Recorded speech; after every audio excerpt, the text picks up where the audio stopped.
প্রিয় ভাই ও বোনেরা আমার, এখন একটু সময় নিয়ে ভাবা দরকার, কে আমাদের এই মৃত্যুর ব্যাপারে ভুলিয়ে রেখেছে। শুধু কথার জন্য কথা নয়, লেকচার শুধু শোনার জন্য নয়, আপনার কাছে আমি অনুরোধ করব, আপনারা এখনই একটু সময় নিন, নিজেকে 30 মিনিটের জন্য এই প্রতিযোগিতা থেকে ছুটি দিন আর চিন্তা করুন, কি আমাকে মৃত্যুর চিন্তা থেকে ভুলিয়ে রেখেছে। সেই বিষয়গুলো কি এমন কি আমার সামনে আছে যা আমায় মৃত্যুকে দেখতে দিচ্ছে না। আমি যদি আগামীকাল মারা যাই, তাহলে আমার মধ্যে এমন কি আছে যা আমি কবরে নিয়ে যেতে চাই না। আমি যদি আজ রাতে মারা যাই, তাহলে আমার মধ্যে এমন কি আছে যা আমি চাই না আমার সাথে কবরে যাক। আর আমাদের সাথে কবরে যাবে আমাদের আমল, হয় ন্যাক আমল অথবা খারাপ আমল। আমি দুনিয়ার বুকে এমন কোনো পাপ কাজের ধারা রেখে যাচ্ছি না তো, যা আমার মৃত্যুর পরে কবরে আমার আগুনের কারণ হবে? এই প্রশ্নগুলো আমাদের করা দরকার। প্রত্যেক ব্যক্তিরই নিজেকে নিজে এই প্রশ্নগুলো করা দরকার। আমি যদি আজ রাতে মারা যাই, আর আমি যদি এই অবস্থাতেই আল্লাহর সামনে হাজির হই, তাহলে আমার মধ্যে এখন কি আছে জানি আমি আল্লাহর সামনে হাজির হতে লজ্জা পাবো?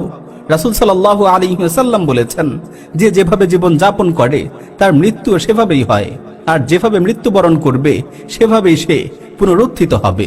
আজ আমি যদি হিন্দি সিনেমা দেখতে দেখতে মারা যাই, ঠিক এই অবস্থাতেই আল্লাহর সামনে হাজির হব। আমার চোখ এই অশ্লীল ছবির দিকে নিমগ্ন অবস্থায়। প্রিয় ভাই আমার, আল্লাহর কাছে আমরা এর কি ব্যাখ্যা দিব? আর যে মারা যাবে সেজদারত অবস্থায়, সেই অবস্থাতেই আল্লাহর সাথে দেখা করবে। নিশ্চয়ই সমাজ আর শয়তান তো চায় আমরা যেন দুনিয়ার ধোকায় পড়ে যাই আর মৃত্যুকে ভুলে যাই, আখিরাতকে ভুলে যাই। তা না হলে তাদের পরিকল্পনা সফল হবে কিভাবে?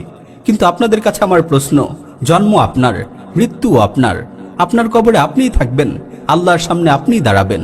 আপনার কাজের ফল আপনাকেই ভোগ করতে হবে। এখন আপনিই পছন্দ করুন, আপনি কি ছলনাময় প্রতিযোগিতার দুনিয়ায় নিজেকে নিমজ্জিত করে দিবেন, নাকি আল্লাহ সুবহানাহু ওয়া তাআলা সূরা তাকাসুরে যা বলেছেন সেদিকে লক্ষ্য করবেন আর নিজের জিন্দেগিকে শুধরিয়ে নেবেন, যেমন আমাদের ভাই আলী বানাত শুধরিয়ে নিয়েছিলেন। এটুকু নিশ্চিত থাকেন, আপনি যাই করেন না কেন আর যেখানেই থাকেন না কেন, আল মাউতু হাক্কুন, মৃত্যু সুনিশ্চিত।